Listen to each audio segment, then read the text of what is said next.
To be clear, this channel has no dog in any fight, unless the dog is a consumer protection dog. Well folks, it seems even dismantling consumer protection agencies isn't as easy as one might think. In a decisive move, a federal judge has blocked the Trump administration's attempt to shut down the Consumer Financial Protection Bureau, or CFPB. This agency, by the way, is the one that's supposed to prevent banks from taking advantage of US regular folk. You know, the ones who don't have yacht insurance as a line item on our tax returns.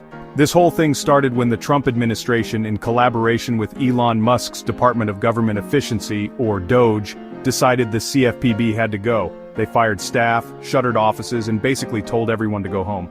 It was like a surprise office party, except instead of cake, there was existential dread. Musk, never one to miss a chance to tweet, or X, or whatever he's calling it these days, simply posted CFPB RIP. Subtle. Thankfully, U.S. District Judge Amy Berman Jackson stepped in. She issued a temporary injunction against the shutdown, calling the Trump administration's actions a charade. She even questioned the credibility of some key witnesses, including the CFPB's own legal officer.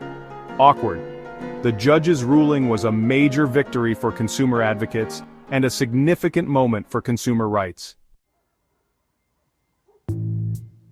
Judge Jackson didn't mince words in her 112-page ruling.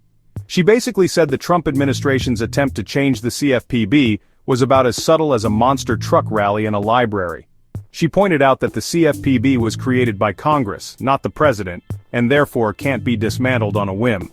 Imagine trying to return a sweater your grandma knitted you because you suddenly decided you're more of a vest guy now. It just doesn't work that way. The judge also wasn't convinced by the administration's argument that the CFPB was somehow harming the economy. In fact, she pointed to the agency's track record of returning billions of dollars to consumers who had been cheated by financial institutions. That's right, billions. Apparently protecting people from predatory lending is bad for business. Who knew? The courtroom was packed with lawyers, journalists, and concerned citizens. The tension was so thick you could cut it with a credit card. Well, maybe not a credit card from one of those predatory lenders the CFPB was trying to stop. Those things have insanely high interest rates. The judge's ruling was met with cheers from consumer advocates and everyday Americans who rely on the CFPB to protect them from financial abuse. Deepak Gupta, the lawyer who represented the CFPB's union, called it a victory for the rule of law. Senator Elizabeth Warren, who helped create the CFPB, chimed in saying, "The CFPB is here to stay, but the fight's not over yet. The Trump administration has vowed to appeal the ruling, meaning this whole thing could end up in the Supreme Court. So stay tuned, folks. The fate of consumer protection hangs in the balance." The CFPB is an independent agency.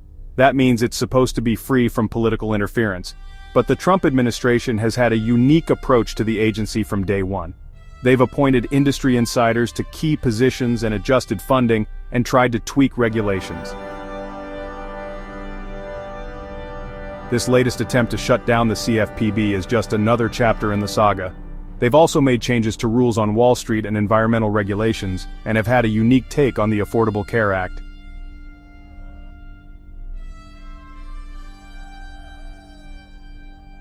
The judge's ruling gives the CFPB a fighting chance to continue its important work. And with the support of the American people, we can make sure that this vital agency is around for years to come. Because when it comes to protecting consumers from financial predators, we need all the help we can get.